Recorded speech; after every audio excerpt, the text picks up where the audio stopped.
Yo guys, what is going on? Welcome back to another video. Player ratings from Middlesbrough versus Swansea again that took place on Saturday afternoon at Riverside Stadium. Later on today, or possibly tomorrow morning, we will see the preview of Middlesbrough versus Preston North End. Carabao Cup down in Preston. Very excited to get there tomorrow. Preston's a cracking away day, but listen, I'll talk more on Preston inside the Preston preview. As right now, we're going to go through the player ratings. In front of me, I have all the players that play, including the substitutes that obviously played as well. Not the highest rated players you would say.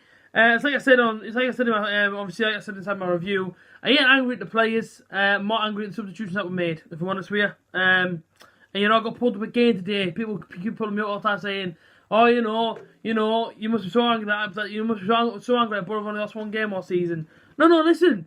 I'm not angry at any of that. What I'm angry at is obviously the game that happened, and obviously all my views and opinions and whatnot are inside my Borough Fan TV interview, my vlog, my match day one, and my review. So if you haven't seen any of them yet, go and watch them back to go and see exactly what I thought of the game. And let's get straight into player ratings. So Darren Randolph, he's gets a 7 from me. Didn't have a lot to do, as I said before. I don't remember having more than 2 shots on target. Purely because they continued to park a big bus in front of their goal, and it obviously worked. So Darren Randolph gets a 7. The back 4, Ryan Shotton, 7. Aidan Flint, 7. Daniel Ayala given to an 8. I thought he put himself in the box on the corners. He obviously got a shot away, was deflected over the bar. I thought he tried to impose the game a little bit, so I give him a little bit of a higher rating than the rest of obviously the rest of the back 4. So he gets an 8. George Friend, 7. Could have been higher first half. He was okay, but nothing flash. Adam Clayton, 7. Johnny Howson, 7. George Saville, I give to an 8. He's really impressed me, George Saville, since he's been here. After he's had these 2 games at Riverside recently, I feel like he's done really well. His first game at Riverside obviously scored, and then at the weekend he hit the bar for a shot. He got accused of diving for the penalty. I don't know if it was a dive or if it should have been given. From my angle, it was a penalty, but let me know in the comment section exactly your thoughts on it. But yeah, George Saville gets an 8. Him and Ayala were probably the highest rated out of these whole player ratings. Them 2 for me, the only, and Adam Clayton as well, but obviously Adam Clayton hasn't got the highest rating, but them 3 individuals especially the standouts for me. But I think George Saville, since he's been here, has done tremendously well. Stewie Downing gets a 7. He obviously went off early, and still to this day, people are still writing this guy up. People are still saying he's a good player and whatnot.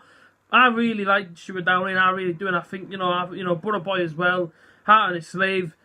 Gives everything for the badge every week. So yeah, Stewie Downing, I like him a lot. Martin Braithwaite, 7, and a Sombalonga, who I do feel sorry for. I'll be honest with you, I really feel sorry for Sombalonga. He's not getting no service up top hardly. He's trying to do everything he can by himself, and I kind of feel for him, so I gave him a 7. The substitutions then, Jordan Hugill came on, didn't do much, he gets a 5, just a standard 5. McQueen came on, tried to do a bit, but didn't really do that much. He gets a 6. And then Mo Besic, he also gets a 5. Man of the match is difficult. You would think they'd probably go to one of my highest rated players. And it probably will, to be honest. I told you this is it.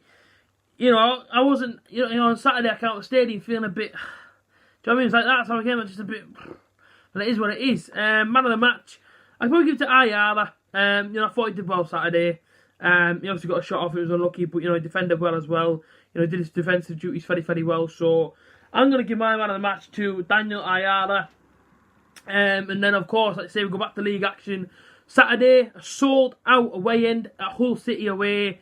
I cannot wait. I honestly cannot wait for Hull City away. Do you know what it is? I get asked all the time, what people always ask me, what's your favourite away day? And I often tell them that inside the Championship, I like going to Bolton, just because I like the sort of stadium and everything else.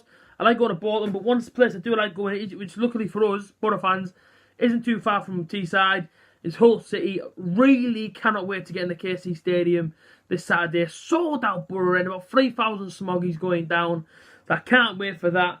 Then of course tomorrow, if you're going to Preston North End tomorrow for the Carabao Cup game, let me know in the comment section down below, and you'll probably see myself there. I'm really excited for that one as well. The chance to see the under-23s. And a chance for them to really prove to Pierce why maybe they should be in the starting 11 every single week. So, I'm looking forward to that one. But as always, this has been the player ratings from Saturday. Like, comment, share, and subscribe. And I'll catch you guys again soon. Peace.